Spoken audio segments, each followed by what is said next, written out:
সরকার প্রধান কোথাও সফরে গেলে সেটিকে সরকারি সফর, নাকি ভিন্ন কোনো সরকার যখন এই সরকারকে আমন্ত্রণ জানায় এবং দুটি রাষ্ট্রের আন্তঃসম্পর্কের ভিত্তিতে যে সফর নির্ধারিত হয় সেটি সরকারি সফর। ডক্টর ইউনূস কি ব্রিটিশ প্রধানমন্ত্রী কিংবা ব্রিটিশ সরকারের আমন্ত্রণে লন্ডন যাচ্ছেন বা লন্ডন গিয়েছেন? সে দাবি তারা নিজেরাও কোথাও কখনো করেননি। আমরা যতটুকু জানি, ঢাকার পররাষ্ট্র মন্ত্রণালয় থেকে কিংবা প্রধান উপদেষ্টার প্রেস সচিব সাংবাদিকদের বিভিন্ন সময়ে সফর সংক্রান্ত যেসব তথ্য তুলে ধরেছেন, সেখানে সবচাইতে প্রাধান্য দেওয়া হয়েছিল তার একটি পুরস্কার প্রাপ্তিকে, কিং হারমোনি অ্যাওয়ার্ড। এবং কিং হারমোনি অ্যাওয়ার্ড বাংলাদেশকে একেবারে সম্মানের সপ্ত আকাশের উপরে নিয়ে যাবে এমন একটি হাইপ তোলার চেষ্টা করা হয়েছিল, এমন একটি ধারণা দেওয়ার চেষ্টা হয়েছিল। কিন্তু এখন তো ইন্টারনেটের যুগ, তথ্য ইনফরমেশন সুপার হাইওয়ের যুগ। খোঁজ খবর করে দেখা গেল আসলে এটি 7 আসমান তো দূরের কথা, প্রথম আসমানে উঠবার মতো তেমন গুরুত্বপূর্ণ কোনো পুরস্কার নয়। কিন্তু সরকারিভাবে এতদিন ধরে যে ধারণাটি দেওয়া হয়েছে যে এই পুরস্কারটি গ্রহণ করার জন্যই ডক্টর ইউনূস লন্ডনে যাচ্ছেন। যদি তাই হয়, তাহলে এই পুরস্কারটি আসলে কারা দিচ্ছে? দ্য কিং ফাউন্ডেশন নামে যে সংগঠনটি দিচ্ছে সেটি লন্ডনের সরকারি কোনো প্রতিষ্ঠান নয়, এমনকি রাজ পরিবারের যে রাজপ্রসাদ সংশ্লিষ্ট কোনো প্রতিষ্ঠানও নয়। কিং চার্লস তিনি যখন প্রিন্স অফ ওয়েলস ছিলেন 1990-এর দিকে, তখন তিনি প্রতিষ্ঠানটি গড়ে তুলেছিলেন, কারণ তিনি একটি চ্যারিটি প্রতিষ্ঠান হিসাবে কিছু সামাজিক কাজকর্ম করার জন্য। পশ্চিমা দেশে বৃত্তশালীরা প্রায় সবাই, আপনি বিল গেটস বলেন কিংবা ইলন মাস্ক বলেন, যার কথাই ভাবেন না কেন, যার কথাই বলেন না কেন, প্রত্যেকেই কিছু নন প্রফিট চ্যারিটি অর্গানাইজেশন গড়ে তোলেন, যার মাধ্যমে তারা নানা ধরনের জনহিতকর কর্মকাণ্ড করে থাকেন। প্রিন্স অফ ওয়েলস হিসাবে চার্লসও 1990 সালের দিকে দ্য কিং ফাউন্ডেশন নামে প্রতিষ্ঠানটি গড়ে তুলেছিলেন। সেটি হচ্ছে তার যেসব ইচ্ছা, পৃথিবীকে তিনি যেভাবে দেখতে চান, পৃথিবীকে তিনি যেভাবে পরিবর্তন করতে চান, সেই সব বিষয় নিয়ে কাজ করার জন্য, সেই সব বিষয় নিয়ে জনমত গঠনের জন্য এই বেসরকারি প্রতিষ্ঠানটি তিনি গড়ে তুলেছিলেন। এবং এটি স্কটল্যান্ডে রেজিস্ট্রিত আছে একটি চ্যারিটি অর্গানাইজেশন হিসাবে। তো একটা চ্যারিটি অর্গানাইজেশন অবশ্যই সরকারি প্রতিষ্ঠান নয়, এটি একজন যুবরাজের আকাঙ্ক্ষা পূরণের জন্য তৈরি হওয়া একটি প্রতিষ্ঠান। সে যুবরাজ এখন ব্রিটিশ রাজা। আর এই যে পুরস্কারটি আসলে 2024 গত বছর থেকে মাত্র শুরু হয়েছে, এটা দ্বিতীয় বছর। এবং ইন্টারেস্টিংলি দ্য কিং ফাউন্ডেশনের ওয়েবসাইটে বেশ কয়েকজন কন্টেন্ট ক্রিয়েটর এই বিষয়টি নিয়ে আলোচনা করে ফেলেছেন, ফলে আমি আর সেই আলোচনা যাব না। কিন্তু এখন পর্যন্ত আমি আলোচনাটা শুরু করার আগেও দ্য কিং ফাউন্ডেশনের ওয়েবসাইটে তাদের যে গত মে মাসে তারা যে নিউজ রিলিজটি করেছে, বা তারও আগে তারা যে নিউজ রিলিজ করেছে 2025 সালের এই পুরস্কার জন্য যাদেরকে মনোনীত করা হয়েছে, সেখানে ডক্টর ইউনূসের নাম আমরা খুঁজে পাইনি। ফলে ডক্টর ইউনূস আসলে আলাদাভাবে এই পুরস্কারের জন্য মনোনীত হয়েছেন কিনা, এবং সেই পুরস্কারের কথাটি দ্য কিং ফাউন্ডেশন গোপন রেখেছে কিনা, বা কেবলমাত্র ডক্টর ইউনূসকে জানিয়েছেন কিনা, সেটি অবশ্য আমরা জানি না। তবে ডক্টর ইউনূস এই যে লন্ডন যাচ্ছেন, তার সঙ্গে যারা যাচ্ছেন সফর সঙ্গী, সেই সফর সঙ্গীদের কাছে অনেক কিছুই তাদের প্রয়োজনীয় তথ্য উপাত্ত, সফরের কি কি হবে না হবে, এইসব এজেন্ডা, সেগুলো সরবরাহ করা হয়নি, এমন একটা রিপোর্ট বিবিসি বাংলা করেছে। এবং বিবিসি বাংলা সেই রিপোর্টটিতে বলা হয়েছে যে এই সফরের অনেক কিছুতেই কিছু বিরল ঘটনা ঘটেছে, ব্যতিক্রমী ঘটনা ঘটেছে, যেগুলো আসলে এক ধরনের কনফিডেন্সিয়ালিটি, একটু গোপন রাখার একটা প্রবণতা দেখা যাচ্ছে এই সফরটি নিয়ে। এটি নিয়ে লিডস নিউজ নামে একটি ইউটিউব চ্যানেল, আমাদের একজন সিনিয়র সাংবাদিক ইয়াসির আমিন, তিনিও খুব চমৎকার আলোচনা করেছেন, আপনারা চাইলে ওনার ভিডিওটিও দেখে নিতে পারেন। তাহলে দেখা যাচ্ছে যে যেই বিষয়টিকে সরকারিভাবে খুব ফলাওভাবে প্রচার করা হয়েছিল, যে দ্য কিংস হারমোনি অ্যাওয়ার্ড, সেটি আসলে গুরুত্বপূর্ণ কিছু নয়।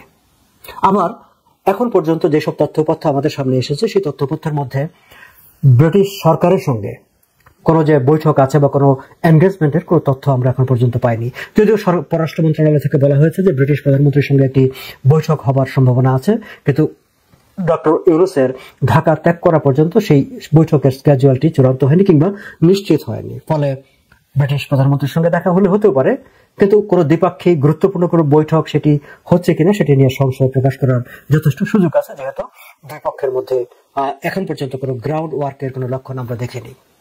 তবে ঢাকায় নিযুক্ত ব্রিটিশ হাইকমিশনার সারা কুক কয়েকদিন আগে ডক্টর ইউনূসের সঙ্গে সাক্ষাৎ করেছিলেন। মজার ব্যাপার হচ্ছে যে সারা কুক যখন ডক্টর ইউনূসের সঙ্গে সাক্ষাৎ করেন তার পরপর তার প্রেস উইং থেকে যেই সংবাদ বিজ্ঞপ্তিটি প্রচার করা হয়েছিল সেখানে সারা কুকের সঙ্গে ডক্টর ইউনূসের আলোচনার আরো অনেক কিছুর মধ্যে এই বাক্যটি জুড়ে দেওয়া হয়েছিল যে Sarah Cooke the King award, harmony award পাওয়ার কারণে ডক্টর ইউনূসকে অভিনন্দন জানিয়েছেন। কিন্তু সেদিন সারা কুক তাদের ব্রিটিশ হাই কমিশনের যে ফেসবুক পোস্ট কিংবা টুইটারে তারা যেই বার্তাটি প্রকাশ করেছেন দুজনের একটি ছবি দিয়ে, সেখানে কিন্তু এই পুরস্কারের অভিনন্দন জানানো কিংবা পুরস্কার পাওয়া কিংবা পুরস্কারের জন্য মনোনীত হওয়া কোনো কিছুই ব্রিটিশ হাইকমিশন, ঢাকা নিযুক্ত ব্রিটিশ হাইকমিশনার সারা কুক উল্লেখ করেননি। তিনি শুধু বলেছেন যে বাংলাদেশ এবং ইউকের মধ্যে যে পার্টনারশিপ, যে দুই দেশের মধ্যে যে সম্পর্ক, সেই সম্পর্ককে আরো কিভাবে শক্তিশালী করা যায় সেই বিষয় নিয়ে চিফ অ্যাডভাইজারের সঙ্গে তার আলাপ আলোচনা হয়েছে। তার মধ্যে ট্রেড এন্ড ইনভেস্টমেন্ট আছে এবং depending cooperation on climate action, পরিবেশ বিষয়ক সম্পর্ক আরো গভীরতর করা এবং রোহিঙ্গা রেসপন্স। ইন্টারেস্টিংলি দেখেন যে সেখানে কিন্তু যে ডক্টর ইউনূসকে পুরস্কার প্রাপ্তির জন্য তারা সারা কুক যে অভিনন্দন জানিয়েছেন, যেটি তার প্রেসিং থেকে দাবি করা হয়েছিল, সেটি কিন্তু সারা কুক তার নিজের ফেসবুক পোস্টে কিংবা টুইট বার্তায় সেটি উল্লেখ করেননি। ফলে বোঝাই যায় যে পুরস্কারের ব্যাপারটি যেমন এক ধরনের একটা জাস্ট আমাদের সামনে বাঙালিকে বোকা ভেবে তার হাইকমিশন সরকার আমাদেরকে অনেক কিছু খাইয়ে দেওয়ার চেষ্টা করেন, এটিও তেমন খাইয়ে দেওয়ার চেষ্টা করেছেন। তাহলে ডক্টর ইউনূসের লন্ডন সফরের মূল বিষয় কি? এই সফরে তার সঙ্গে হয়েছে বাংলাদেশ ব্যাংকের গভর্নর এবং দুর্নীতি দমন কমিশনের chairman, which is rare case. দুর্নীতি দমন কমিশন একটি সাংবিধানিক প্রতিষ্ঠান এবং দুর্নীতি দমন কমিশন তাকে সরকারের দুর্নীতি নিয়েও কাজ করতে হবে এবং সরকারের নির্বাহী প্রধানের সফর সঙ্গী হয়ে যখন বাংলাদেশ ব্যাংকের গভর্নর এবং দুর্নীতি দমন কমিশনের চেয়ারম্যান সফর করেন, তখন তারা তাদের এই দায়িত্বটা কতটা সুচারুরূপে, কতটা নিরপেক্ষভাবে পালন করতে পারবেন সেটি নিয়ে সংশয় তৈরি হয়, সেটি নিয়ে সন্দেহ তৈরি হয়, একটা কনফ্লিক্ট অফ ইন্টারেস্টের বিষয় সেখানে দেখা দেয়।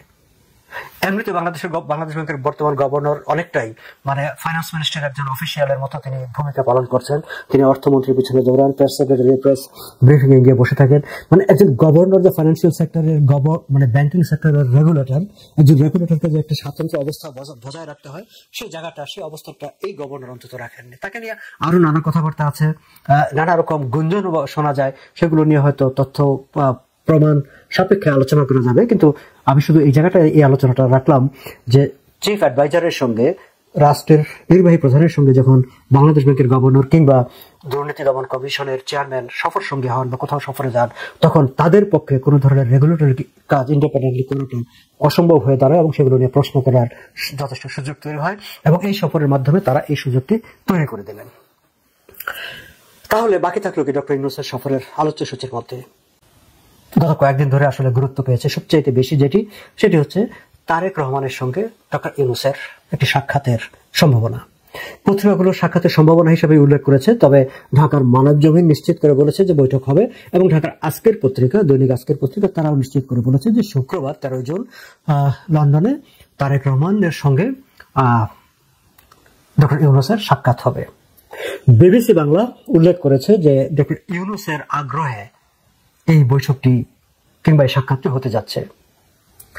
আজকের পত্রিকাও তাদের লন্ডনের স্থানীয় বিভিন্ন সূত্রের উল্লেখ করে তারা বলেছেন যে আজকের পত্রিকাও বলেছে যে ডক্টর ইউনূস আসলে ডক্টর তারেক রহমানের সঙ্গে দেখা করতে চেয়েছেন, বৈঠক করতে চেয়েছেন।